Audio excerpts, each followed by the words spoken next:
Saudi अरब की चाहत क्या है आपको पता है, लेकिन मैं दोबारा बताऊंगा क्योंकि अपडेट फिर आई।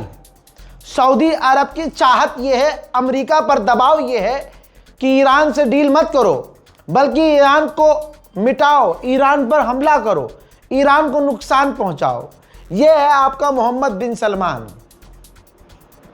क्या कहूं मैं, क्या बोलूं मैं, रिपोर्ट आपकी स्क्रीन पर एक बार और लगा देता हूं, ध्यान से देखिए, फुल स्क्रीन पर रिपोर्ट है।